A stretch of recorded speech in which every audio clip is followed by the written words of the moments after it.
Assalamualaikum warahmatullahi wabarakatuh.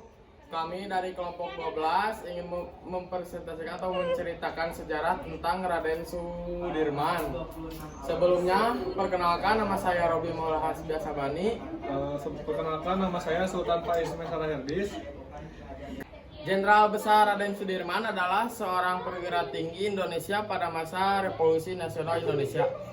Sebagai Panglima Besar Tentara Nasional Indonesia, pertama, ia adalah sosok yang dihormati di Indonesia. Saat di sekolah menengah, Sudirman mulai menunjukkan kemampuannya dalam memimpin dan berorganisasi, dan dihormati oleh masyarakat karena ketaatannya pada Islam.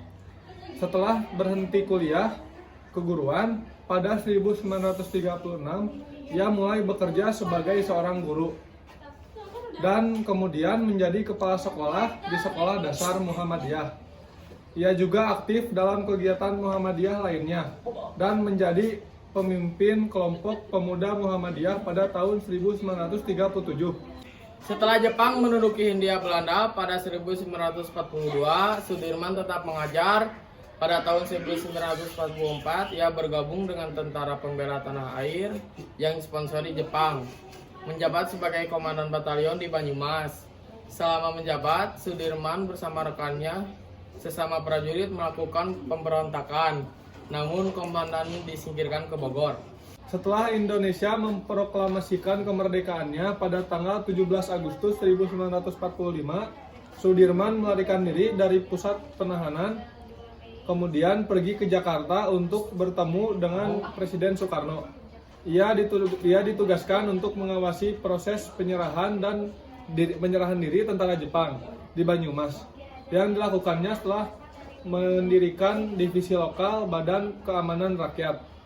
Pasukannya lalu dijadikan bagian dari Divisi 5 pada 20 Oktober oleh Panglima sementara Urip Sumoharjo. Dan Sudirman bertanggung jawab atas divisi tersebut pada tanggal 12 November 1945 dalam sebuah pemilihan untuk menentukan Panglima Besar TKR di Yogyakarta. Sudirman terpilih menjadi Panglima Besar, sedangkan Urip yang telah aktif di militer sebelum Sudirman lahir menjadi Kepala Staf. Pada tanggal 19 Desember 1948, beberapa hari setelah Sudirman keluar dari rumah sakit, Belanda meluncurkan agresi militer 2 untuk menduduki Yogyakarta.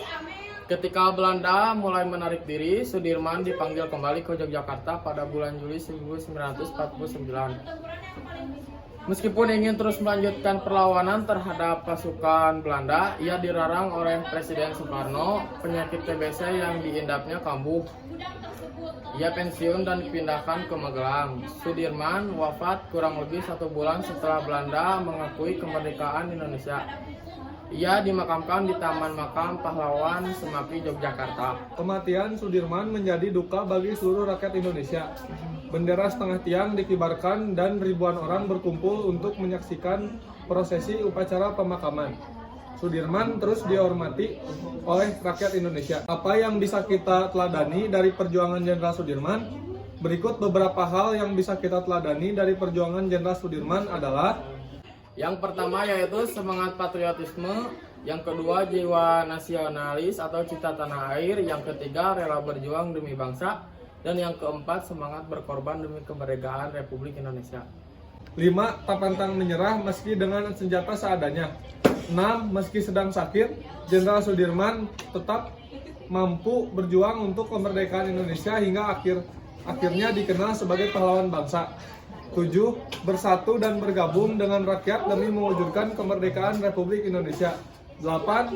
Sikap teguh yang tidak rela bangsa dan negaranya dijajah bangsa lain. Perjuangan Jenderal Sudirman melawan kolonial Belanda perlu kita teladani.